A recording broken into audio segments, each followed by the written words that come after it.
Ukraine விவகாரத்தில் இரண்டு வல்லரசுகளும் போரை ஆரம்பித்துவிட்டு அவர்களே முடிக்கும் விதமாக வந்திருப்பது, இதற்கு இடையிலே மிக பலவீனமடைந்த பொருளாதாரத்தில் மற்ற இடத்திலும் நாங்கள் பலவீனமடைந்து விட்டோமோ என்று உக்ரைன் அதிபர் ஜெலன்ஸ்கி அவர்கள் வருத்தப்பட்டிருப்பது கவலையளிப்பதும் மிக உன்னிப்பாக பார்க்கப்படுகிறது. இப்பொழுது ரஷ்யா சொல்லியிருக்கிறது, நாங்கள் பந்தை உங்கள் காலடியில் உயர்த்தி தள்ளிவிட்டோம், நீங்கள் திருப்பி தள்ளுவது உங்கள் கையில் தான் என்று சொல்லியிருப்பது இப்போ உலக அரங்கிலே பார்க்கப்படுகிறது. இப்பொழுது இரண்டாம் உலக மகா யுத்தம் முடிந்து 80வது ஆண்டு முடிவிலே விசேஷத்திலே மாஸ்கோவிலே சீனா, அமெரிக்கா, ரஷ்யா 3 நாடுகளும் இணைந்து அந்த நினைவு நாளை நினைவாக கைகோர்த்து கொண்டாடும் விதமாக இருக்கும் விஷயத்திலே இப்பொழுது ஐரோப்பா தனித்து விடப்பட்டிருக்கிறது. ஐரோப்பா கைகழுவி விடப்பட்டதா என்று இனி உலகம் பார்க்கப்பட்டிருக்கிறது.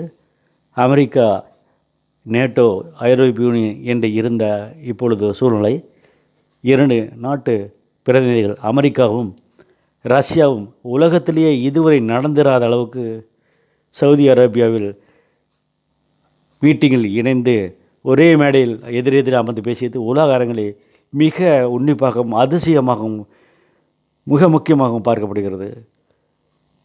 ரஷ்ய பிரதிநிதிகள் அமெரிக்கா உலக ஒற்றுமைக்காக, உலக அமைதிக்காக எப்பொழுதும் போராடி வந்திருக்கிறது என்று பாராட்டி சென்றிருக்கிறார்கள்.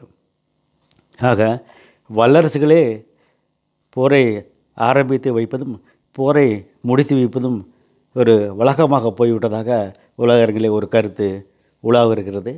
இப்பொழுது ஐரோப்பா தன்னுடைய மிகப்பெரிய ஒரு விஸ்தாரமான ஒரு ராஜ்யம், பல நாடுகள் அடங்கிய ஐரோப்பிய யூனியன் இப்பொழுது ஒதுக்கப்பட்டு விட்டதா, ரஷ்யாவும் அமெரிக்காவும் ஒன்று சேர்ந்து அமைதியை பேணி காக்கும் விதத்திலே அமெரிக்கா ஒதுக்கப்பட்டு விட்டதா என்று உலகம் ஐரோப்பாவும் பார்க்கப்படுகிறது. ரஷ்யாவுக்கு எதிராக பிரிட்டன் தன்னுடைய படைகளை அமைதியாக அங்கே களத்தில் நிற்க தயார் என்று சொல்லியிருப்பது ஐரோப்பிய நாடுகளுக்கு ஒரு உற்சாகத்தை தந்திருக்கிறது. இதே மாதிரி எல்லாம் டென்மார்க் முதலியான சிறிய நாடுகளும் கூட பெருமளவு கணிசமான அளவு நிதியை படைக்கு செலவிட ஒரு முடிவுக்கு தயாராக இருக்கிறார்கள். பிரான்ஸ் அதிபர் அவர்களும் இந்த களப்படியிலே ஐரோப்பிய யூனியனை பலப்படுத்தும் முயற்சியிலே அவர்களுடைய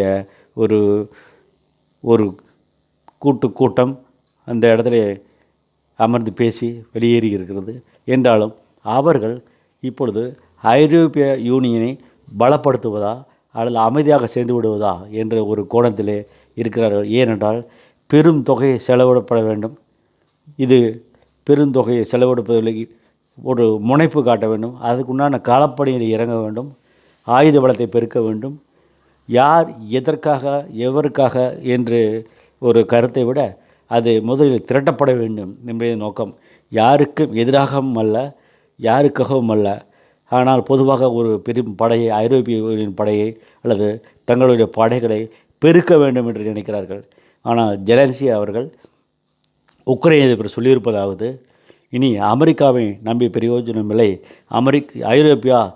ஐரோப்பிய யூனியன் தன்னுடைய பங்குக்கு ரஷ்யாவுக்கு எதிராக ஒரு பெரும் படையை திரட்டி எமது சார்பாக வைக்க வேண்டும் என்று அவர் ஒரு வேண்டுதலை கொடுத்திருக்கிறார். எனவே இங்கே இந்த ஒரு நிகழ்வு இனி எப்படி நடக்கப் போகிறது என்று உலக அரங்கிலே பார்க்கப்படுகிறது. அது பேச்சுவார்த்தை நடந்து கொண்டே இருக்கட்டும், அது தொடர்ந்து நடக்கட்டும், ரஷ்யாவும் அமெரிக்காவும் இணைந்து தொடர்ந்து நடக்கட்டும். இது ஏதாவது ஒரு வழியிலே இது உக்ரைனுக்கு பாதிப்பில்லாத ஏதாவது ஒரு வழியிலே தீர்வு செய்ய வேண்டும். அதுவரை பேச்சுவார்த்தை தொடர வேண்டும் என்று அமெரிக்காவும் ரஷ்யாவிடம் வலியுறுத்தி இருக்கிறது. அது எல்லாம் ஒரு பக்கம் இருக்கட்டும். அதுவரை போர் நிற்குமா? இழந்த பணம் திரும்ப வருமா? இழந்த பணம் திரும்ப வர வேண்டாம். இழந்த உயிர்கள் திரும்ப வர வேண்டாம். ஆனால் நிகழும் போர் அதுவரை தற்காலிகம் என்று நிற்குமா?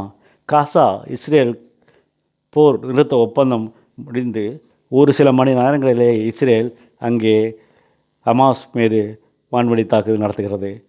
இது இவ்வாறு இருக்க அமெரிக்காவும் ரஷ்யாவும் தொடர்ந்து பேச்சு நடத்தி உக்ரைன் அமைதிக்காக பாடுபடும் ஒரு முயற்சியில் இருக்கும் பொழுது அந்த இஸ்ரேல் காசா மேல் ஹவுதி கிளர்ச்சியாளர்கள் மேல் தாக்கியவாறு உக்ரைன் மீது படையெடுக்காமல் இருக்க வேண்டும்.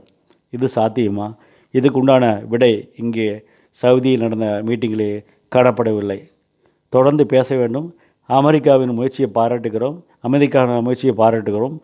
நாங்கள் கொடுத்த பந்து, தள்ளிய பந்து உங்கள் காலடி என்று சொல்லியிருக்கிறது மற்றும் இப்போது உலா வருகிறது.